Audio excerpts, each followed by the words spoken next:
Good morning, dear students. Now, here today I am presenting you the next lecture of Chapter 1 History. In our previous lecture, we had discussed about some paragraphs and some exercises of Chapter 1. Today, I am sending you the solution of that exercises. Okay? आज हम उन exercises को यहाँ पे discuss कर रहे हैं. You can write down the solution in your notebook. Okay? So now here I am just explaining the question answers here. Okay, the first is question 1. Who was considered a foreigner in the past? Past में foreigner किसको कहा जाता था? Okay, the answer is the term foreigner is used in the sense of a person who is not an Indian. Foreigner का मतलब उस व्यक्ति से होता है जो कि इंडियन नहीं है.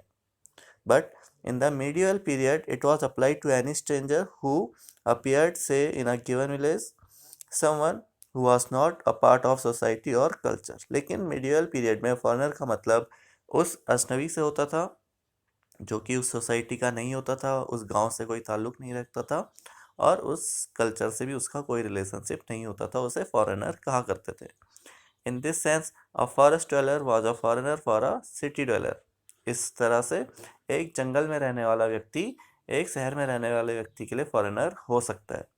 But two peasants living in the same village were not foreigner to each other. लेकिन एक ही गांव में रहने वाले व्यक्ति फॉरेनर नहीं हो सकते. Even though they may have had different religious और कास्ट बैकग्राउंड, भले ही उनका धर्म और जाति अलग क्यों ना हो. Okay, now here question 2. It is about state whether true और फॉल्स. यहाँ पे हमें ट्रू और फॉल्स बताना है.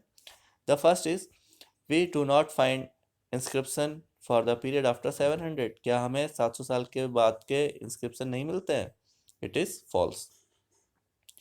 द मरियास asserted their political importance during this period. और जो मरियास थे उन्होंने अपनी पॉलिटिकल पावर इस समय में बढ़ाई थी. It is also false.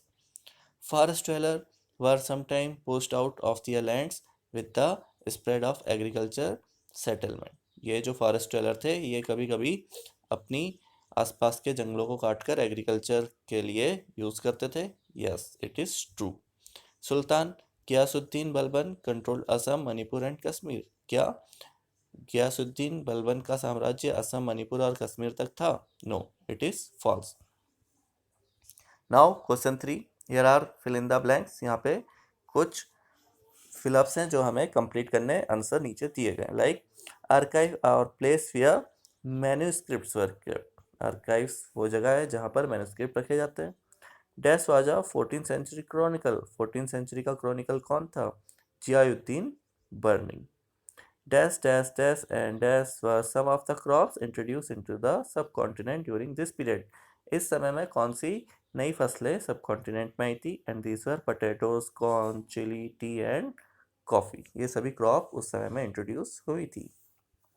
Now question 4. List some of the technological changes associated with this period. इस समय में जो भी टेक्नोलॉजिकल तकनीकी के तौर पे जो भी परिवर्तन हुए उसको हमें बताना है. Answer. Some notable technological changes associated with this period were: first, the use of Persian wheel in the irrigation. सिंचाई के लिए पर्सियन व्हील का यूज़ किया जाता था. Second, the use of spinning wheel in the weaving. और बुनाई के लिए स्पिनिंग व्हील का यूज़ किया जाता था. Third, the use of fire arms in combat. और लड़ाइयों में शस्त्रों का उपयोग, तोपों इत्यादियों का उपयोग किया जाने लगा था. ठीक है, तो ये कुछ चेंजेस थे जो उस समय में हुए थे. Question number 5. What were some of the major religious developments during this period. इस समय में किस तरह के धार्मिक परिवर्तन या विकास हुए? Answer. Some of the major significant religious development occurred in Hinduism. इस समय हिंदुइज्म में काफ़ी परिवर्तन हुए. The worship of new deities, the construction of temples by royalty, and growing importance of Brahma, the priest, as dominant group in society were the new changes. इस समय में नई देवी देवताओं की पूजा, उनके मंदिरों का निर्माण और ब्राह्मण पुजारी, ये सभी इनका एक सोसाइटी में इम्पॉर्टेंट पोजीशन बन गया था. ये कुछ चेंजेस थे. ब्राह्मण importance grew due to their knowledge of Sanskrit language. ब्राह्मणों को संस्कृत का ज्ञान था, इसलिए उनकी इंपॉर्टेंस बढ़ती चली गई। दे वर पैट्रोनाइज बाय द एम्प्रेस, और उन्हें राजाओं का संरक्षण भी प्राप्त होता था। द आइडिया ऑफ भक्ति इमर्स अमंग पीपल, लोगों में भक्ति का एक नया लहर पैदा हुई। The merchant and migrant brought with them the teaching of Quran, the Holi book of Muslim, और इसके साथ साथ जो व्यापारी बाहर से आए वो अपने साथ कुरान की शिक्षाएं जो कि मुस्लिम धर्म की है वो अपने साथ लेकर आए। Now question number 6, in what ways has the meaning of the term Hindustan changed over the time, centuries? समय के साथ हिंदुस्तान का जो मतलब था वो कैसे बदलता गया? Answer, it has been observed that language and its interpretation change with the change of time. हम ये मानते हैं कि समय के साथ भाषा और उसका मतलब भी बदलते जाता है। The term Hindustan was used for the first time by Minaz-e-Siraz, a 13th century Persian chronicles. और हिंदुस्तान का सबसे पहले उपयोग मिनाज-ए-सिराज जो कि 13वीं शताब्दी का एक पर्शियन स्कॉलर था उसने किया था। He with this term meant the area of Punjab, Haryana and the lands between the Ganga and Yamuna. उसने इस क्षेत्र को पंजाब, हरियाणा और गंगा और यमुना के क्षेत्र तक ही सीमित रखा था, उसी को हिंदुस्तान कहा था। It was used in a political sense of lands constituting a part of the dominions of the Delhi Sultanate. ये दिल्ली सल्तनत के वो इलाके थे जिन पर उनका कब्जा था, उसी को इसने हिंदुस्तान माना। तो the term shifted with the extent of sultanate but it never include South India. हालांकि जैसे जैसे साउथ सल्तनत बढ़ती गई वैसे वैसे इस क्षेत्र को भी बढ़ता हुआ माना गया, लेकिन इसमें साउथ का एरिया नहीं इंक्लूड था क्योंकि वहां तक सल्तनत का कब्जा नहीं हो पाया था। Later in the 16th century, Babur, while using this term, meant the geography, the fauna and the culture of the inhabitants of the subcontinent. लेकिन बाबर ने इसको अपनी किताब में एक अलग तरह से डिस्क्राइब किया। उसने यहाँ की ज्योग्राफी, यहाँ के पशु पक्षी की विविधता और कल्चर को देखते हुए इसे एक सबकॉन्टिनेंट माना। A 14th century poet Amir Khusro also used the term Hind almost in the same sense, और उसी के समय के एक और कवि अमीर खुसरो ने भी यहाँ पर हिंद शब्द का यूज किया। The remarkable point is that while the idea of geographical and cultural entity like India did exist, the term Hindustan did not carry the political and national meaning that we associate with it today. यहाँ पे हमें यह ध्यान देने वाली बात है कि जिस तरह से आज हम इंडिया शब्द का यूज़ ज्योग्राफिकल और कल्चरल रूप में करते हैं, हिंदुस्तान में उस तरह की नेशनल फीलिंग उस समय में नहीं थी, क्योंकि वो उस समय हिंदुस्तान कोई राष्ट्र नहीं था जैसा कि आज है। Question number 7, how are the affairs of jatis regulated? Jatis की जो समस्याएं थी वो कैसे सुलझाई जाती थी? जातिस were the subcaste which were group on the basis of economic and social status. जातिस वो छोटी उपजातियां थी जो कि अपने इकोनॉमिकल और सोशल बेसिस पर उनका वर्गीकरण किया जाता था। दे वर ranked as per their background and their occupation. उन्हें अपने बैकग्राउंड और अपने कार्य के आधार पर रैंक दी जाती थी। Ranks were not fixed permanently, ये रैंक परमानेंट नहीं होती थी। They varied as per the power, influence and resources controlled by the member of jati. और ये जातियों के द्वारा जो भी उनके अधिकार थे, उनके रिसोर्सेज जो भी वो यूज़ करते थे, उनका क्या प्रभाव था, इस हिसाब से ये रैंकिंग भी घटती बढ़ती रहती थी। दे framed their own rules and regulation for managing the conduct of their members. उन्होंने अपने समाज के लोगों के लिए खुद ही कुछ नियम निर्धारित किए थे। An assembly of elder was responsible for enforcing these regulation, और उसी समुदाय से कुछ जो बड़े और बुजुर्ग लोग होते थे वो इन नियमों का पालन करवाते थे। This assembly of elder was called जाति पंचायत। इस असेंबली को जाति पंचायत कहा जाता था। But जाति were also required to abide by the rules of their village. लेकिन इन जातियों को गांव के नियम कानून भी मानने होते थे। Question number 8, What does the term pan regional empire mean?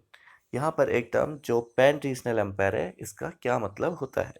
Answer, the term pan regional was used in the sense of the area of empire spanning diverse region. Pan regional का मतलब है एक विस्तृत फैला हुआ राज्य। The dynasty like Chola, Khalji, Tughlaq and Mughals extended their empires pan-regional. जैसे चोला, Khilji, Tughlaq, Mughals ने अपने साम्राज्य को कई हदों तक बढ़ाया. Though, not all these empires were equally stable और सक्सेसफुल. लेकिन इनमें से हर साम्राज्य एक जैसा स्थायित्व और बड़ा नहीं था. But pan regional rule alter the character of the region. लेकिन ये जो पैन रीजनल एम्पायर का जो कॉन्सेप्ट है वो हर राज्य के साथ बदलता था. Most of the region across the subcontinent were left with the legacies of the big and small states that had ruled over them. और कई बड़े इलाकों पे जो पहले की सभ्यताओं ने राज किया था, उनकी जगह जो छोटे राज्य उभर के सामने आए थे, उन पर उनका कल्चर देखने को मिलता है, उसकी छाप देखने को मिलती है. The emergence of many distinct and set tradition in governance, the economy, allied culture and language were some of the prominent factors that took place as a result of pan regional rules. और इस pan regional rules के कारण ही काफ़ी जगह पर संस्कृति में बदलाव हुआ है, लैंग्वेज में बदलाव हुआ है, उनकी इकोनॉमी में बदलाव हुआ है और कई तरह के ट्रेडिशन में भी चेंजेस देखने को मिले. Question number 9. What are the difficulties historian face in using manuscript? जब भी हिस्टोरियन मैन्यूस्क्रिप्ट यूज़ करते हैं तो उनको किस तरह की परेशानी का सामना करना पड़ता है. Manuscripts in early days were handwritten. पहले के समय में मैन्यूस्क्रिप्ट्स हाथों से लिखी जाती थी. Writer use palm leaves as paper for writing manuscripts. और जो लेखक थे वो पाम लीव्स का यूज़ इसके लिए करते थे, पत्तों का.